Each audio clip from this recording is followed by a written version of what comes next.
जब जीव मृत लोक में जन्म लेता है तब उस समय उसकी स्मृति शून्य होती है।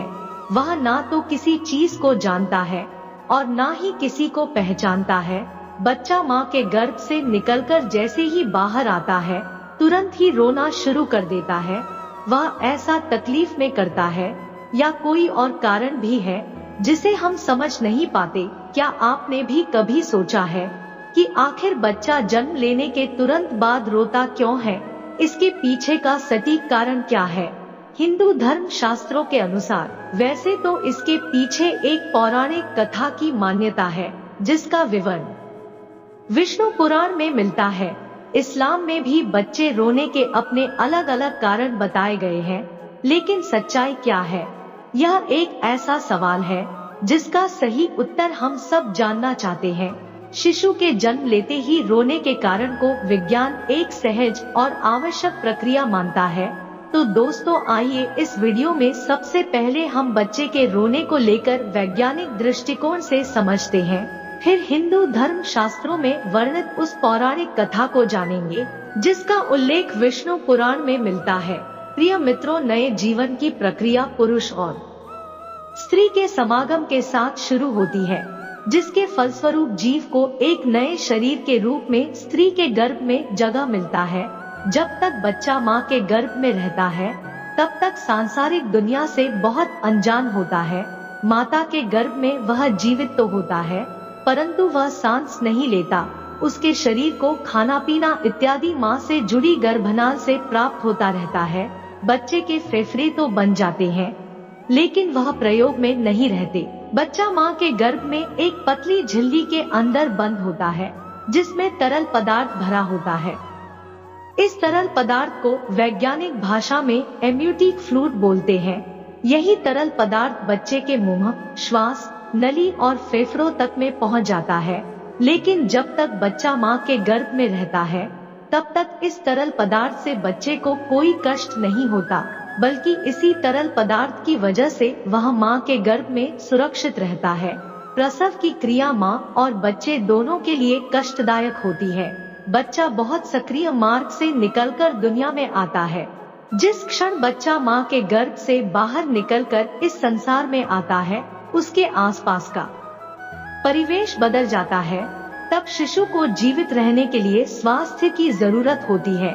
शिशु के फेफड़े प्रथम बार काम करना शुरू करते हैं, लेकिन फेफड़ों में वही तरल पदार्थ पहले से ही भरा होता है जिसे बाहर निकालना बच्चे के स्वास्थ्य के लिए बहुत जरूरी होता है। इसीलिए डॉक्टर बच्चे की डिलीवरी होते ही गर्भनाल को काट देते हैं और बच्चे को उल्टा करके मुंह से इसी तरल पदार्थ को बाहर निकालते हैं।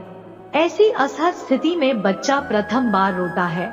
रोने की प्रक्रिया के दौरान बच्चा एक गहरी सांस लेता है जिससे हवा फेफड़े के अंदर प्रवेश करती है और फेफड़े में भरा तरल पदार्थ बाहर निकल जाता है। इसलिए बच्चे का प्रथम बार रोना बच्चे के स्वस्थ होने का संकेत होता है। अगर बच्चा स्वयं से नहीं रोता है तो डॉक्टर बच्चे की पीठ पर हल्के हाथ से थपकी लगाकर उसे रुलाने का प्रयास करते हैं जिससे फेफड़ों में हवा जा सके और तरल पदार्थ बाहर आ सके। बच्चे के दिमाग को सही ढंग से काम करने के लिए एवं बच्चे के शरीर को सुचारू रूप से कार्य करने के लिए ऑक्सीजन की जरूरत होती है। जिन बच्चों के फेफड़ों से तरल पदार्थ नहीं निकल पाता है उनके फेफड़े में पर्याप्त हवा नहीं पहुंच पाता है। ऐसा होना बच्चे के जीवन के लिए खतरा होता है और दिमाग को पर्याप्त ऑक्सीजन न मिल पाने के कारण उन्हें इसी प्रकार की मानसिक बीमारी भी हो सकती है। तो प्रिय मित्रों, यह बातें थी विज्ञान की। आइए अब जानते हैं पैदा होते ही बच्चे के रोने को लेकर धर्म ग्रंथों में क्या लिखा है। शिशु जब पहली बार रोता है तो उसके रोने का स्वर कुछ इस प्रकार सुनाई देता है जैसे वह पूछ रहा हो, कहाँ हूँ मैं, कहाँ हूँ। विष्णु पुराण के मुताबिक ब्रह्मा जी जब रचना कर रहे थे तब उन्होंने स्वयं बच्चा पैदा करने का विचार किया तो उनकी माया से उनकी गोद में एक मायावी बालक प्रकट हुआ। ये बालक रोते हुए ब्रह्मा जी की गोद में उथल पुथल करने लगा।